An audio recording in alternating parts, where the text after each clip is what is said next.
ഈ കള്ളൻചെക്കൻ ആദ്യമായി ഫസ്റ്റ് ക്ലാസ്സിൽ യാത്ര ചെയ്യുമ്പോൾ കൂടെയിരിക്കുന്ന പ്രസിഡന്റ് അവനെ കണ്ടു പുച്ഛിച്ചു. പോയിന്റ് ഉപയോഗിച്ച് സീറ്റ് അപ്ഗ്രേഡ് ചെയ്തതിനാൽ ഭക്ഷണം നൽകാനാവില്ലെന്ന് ഫ്ലൈറ്റ് അറ്റൻഡന്റ് പറഞ്ഞപ്പോൾ പ്രസിഡന്റ് അവന് ഭക്ഷണം വാങ്ങി നൽകി. കുട്ടി ഫിനാൻസ് പഠിക്കുന്നത് ശ്രദ്ധിച്ച ഫിനാൻസ് മേഖലയിലുള്ള പ്രസിഡന്റ് അവനുമായി വിവരങ്ങൾ പങ്കുവച്ചു. ദിവസങ്ങൾക്ക് ശേഷം വീട്ടിൽ വെള്ളക്കെട്ടാണെന്ന് പറഞ്ഞ് ഒരു രാത്രി താമസിക്കാൻ അനുവാദം ചോദിച്ചെത്തിയ കുട്ടിയെ പ്രസിഡന്റ് സ്വീകരിച്ചു. പിറ്റേന്ന് പ്രഭാതഭക്ഷണം ഒരുക്കിയ കുട്ടി പ്രസിഡന്റിനായി കാർ ഓടിക്കുകയും ചെയ്തു. തുടർന്ന് അവിടെ താമസിച്ച് വീട്ടുജോലികൾ ചെയ്ത കുട്ടി തന്ത്രപരമായി ഓഹരി വിപണിയെക്കുറിച്ച് സംസാരിക്കാൻ തുടങ്ങി. നിയമതടസ്സങ്ങളാൽ നേരിട്ട് നിക്ഷേപം നടത്താൻ കഴിയാതിരുന്ന പ്രസിഡന്റ് ലാഭം പങ്കിടാമെന്ന കുട്ടിയുടെ വാഗ്ദാനത്തിൽ വീണു.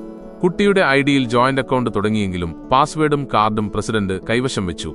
കുട്ടി തനിയെ ലോഗിൻ ചെയ്യുന്നില്ലെന്ന് ഉറപ്പുവരുത്തിയതോടെ പ്രസിഡന്റിന് പൂർണ്ണ വിശ്വാസമായി. എന്നാൽ മാസങ്ങൾക്ക് ശേഷം പ്രഭാതഭക്ഷണം മേശപ്പുറത്ത് വെച്ച് കുട്ടി അപ്രത്യക്ഷനായി.